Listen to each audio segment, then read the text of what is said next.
you know, one of the challenges there may be a limited number of plans to choose from, because really whatever that employer offers is what options you may have. So um, on the pro side, you may have an employer that has a lot of plans. On the con side, there may be just a few plans to choose from, or only one plan to choose from. Things that you want to think about is, how are family members covered, and how does that cost change with family members? I know within our system, uh, you know, for me as an employee is one price, me and a spouse is another, and I think me and a spouse and several kids is a whole different cost. And so you might want to look into that. You always have to be aware of deductibles. Sometimes things are misleading because you see low monthly payments for your insurance or premiums, and you see high deductibles. And then when you go to use insurance, you're like, wait a minute, I thought I paid this monthly premium so that I was reducing cost, just to find out that what you did was you lowered the cost on one end, but increased it on the other end with the deductible. And you always want to check it and see uh, what is covered, and that the policy that you covers the medical needs of your particular situation and your family situation. So where you can find some resources, usually, when you're talking about employer-based insurance, you're looking at the HR office with that particular uh, company. Sometimes it may be the owner if it's a small business, but whoever uh, is the one that's responsible for getting people signed up on that plan is usually the person you can ask questions to. Or you can always go back to the insurance provider and ask those questions. Um, or in the case of like Farm Bureau, there's got to be somebody that's, again, the point of contact there that can help you. So the marketplace is another place that you can get insurance for yourself. And so if you recall back now, it's been, so many years. Uh, we have the Affordable Care Act, and the Affordable Care Act created a marketplace where there gives you some options with insurance plans or health insurance plans. If you're from Maryland or Delaware, we have state-run systems, but you can always go to healthcare.gov, and it'll pull you into what's available in your particular state. Like I said, Maryland has Maryland Health Connection, and Delaware has, I think it says Choose Health. It's behind my screen here. I'll double move that. Choose Health Delaware. Yes. Um, what choices you have are determined by the state. And you may find some differences between what's available with different areas within your state. It's usually easy to enroll, and most states are going to have a navigator or an assister to help you in that process. Benefits, there are tax credits available. So if you meet certain criteria, in this case, tax credits are provided for those making 400% above the poverty level or lower, then you're going to get a reduction on your premium cost with that. So that's what those tax credits do. They reduce your premium. Again, you can explore different options, and there is enrollment help, which I said with navigators and assisters. Again, your options can be limited depending upon where you're at, looking at considerations. And if you're above that 400%, you might want to explore, or at least comparative shop with plans inside the marketplace as well as plans outside the marketplace. So where do you go for help? Oh, no, here's our example. So we have a kind of a case study example here for you. So this is, we have Jim and Lynn, and they own lawn care and perennial plant nursery. They have 4 children, all under the age of 18, non-smokers. Together, they earn $106,000 a year. They live in Maryland, and as a result of that, they are eligible for the advanced premium tax credit. And the subsidy calculator that you see the link down there at the bottom, you can put your income in there, and it'll tell you what your subsidy would be. In this case, they are at 285% above the poverty level, which is going to make their premium cost of $477 a month. Their subsidy, what they're going to get in the tax credits, $2,634. So if they didn't get that subsidy, what their price would be $3,111. So again, you're getting a pretty good deal on health insurance. And so if you went to this subsidy calculator, it's going to show you on the next slide what those numbers look like. So you can see you put in your income and then it kicks this out, which is there's your estimated financial help. There's the cost for you for the silver plan. Most of you have, the most you'd have to pay for the silver plan is 5.4% of the income for the second lowest cost silver plan.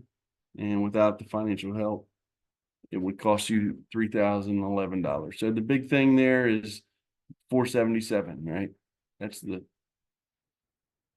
big number there that you need to remember. Where do you go for information? The easiest thing is to go to healthcare.gov and tell them, you know, that you can select a link, click for insurance or insurance options. It'll ask you which state, and when it asks you which state, you'll be then either working directly through healthcare.gov or you'll be kicked into the state program, like I said earlier, with Maryland Health Connection or the Delaware Health Connect. Another option is Medicaid and CHIP, or Children's Health Insurance Program. So Medicaid is income-based, so you have to meet the income guidelines that go along with Medicaid. And that's going to really, Medicaid, the requirements are going to be dependent upon the state. There is a kind of a long-term care program involved with Medicaid. And then when you're looking at CHIP, the Children's Health Insurance Program, that is, again, for low-income families with children generally below the age of 18, and it provides a level of medical and dental care for children. And let's go to next. Where do you find out? You can go to the Medicaid or CHIP website, and they will there'll be information there. The other thing I mentioned, those navigators or assisters. If you are eligible for Medicaid or CHIP, they can often assist you or will connect you with the people in your state that are in charge of the Medicaid and the CHIP program. And here's what a Medicaid example would look like. We have Sam and Sally, and they have the same kind of business there, 4 children, but in this case, they make $47,000 a year. They're in Maryland. So based on the subsidy calculator, they're at $126,000 or 126% above the poverty level, and therefore they are eligible for Medicaid. So Medicaid.gov, we already kind of mentioned the website there. Now you can go directly to an insurance company or a broker or dealer. So in the little town of Frostburg, where I'm at, there's a State Farm insurance agent. I could go to the State Farm office and say, what insurance plans, what health insurance plans does State Farm offer? And they're going to tell me, okay, this is what we offer and this is how much it costs for you. And so that's kind of, again, the broker dealer, or maybe you reach directly out to say Blue Cross and Blue Shield and say, what are my insurance options that I can get directly through Blue Cross and Blue Shield? As you can see, plans are available for you and or your family members. If they do offer the health insurance marketplace plans, they may be able to enroll you in those plans. The thing with an agent or a broker, they sometimes only represent one company, so it's hard to comparison shop when you're only getting information with one. or some may have a limited partnership with a couple companies. And so you need to, know what your agent provides, and you may want to go to more than one agent to gather some information there. And we mentioned the marketplace plans. If you wanted to kind of check on the insurance company, there's a state insurance commission to make sure the individual is licensed to sell in your state. And it's always good to understand how they are compensated, because maybe that's not the best option if they're being compensated, and you can go somewhere else and it's more cost effective for you. So the state insurance commission is who we kind of recommend you reach out to, and you always have you can always go back to the healthcare.gov site. Armed forces. So if you're active or retired member of the military, you may have some options through there. Typically, if you're active, you already know what's available for you, either through TRICARE or through what's available on base. If you're a veteran, there's also insurance available through the Veterans Administration, and where you fall within the Veterans Administration typically is determined by do you have insurance available other areas, and also like a sliding scale for income, and then also if you're a disabled veteran, you fall into kind of a different category as well. So you can search the Veterans Administration website to get some more information about that. And so there's information about TRICARE, and there's the va.gov/healthcare. We keep rolling. Now, Medicare, Medicare Advantage, Medicare Supplemental / Medigap coverage.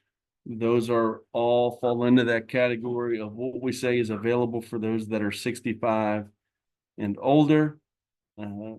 Medicare is, you often hear terms Part A, Part B, and Part D. Those are, again, the different parts of coverage. So Part A is hospitalization. Part B is the medical services and equipment and doctors. And then C is again the Advantage, which is A and B, but it's through a private insurance company. And then D is the prescription piece. Basically, when you pay Social Security, Medicare taxes, you contribute to the program, and you need to have 40 quarters to qualify. Your premiums are paid for parts B and D. There is a window for signing up with Medicare, and that's 3 months prior to your birth date and 3 months after. So it's a 7-month window there. And if you had to look at it, Medicare pays about 80% of cost. And so where's the other 20% come in? You can get that Medigap coverage for that other 20%. And as I mentioned, the Advantage plans are your alternative if you didn't want to be part of the traditional Medicare.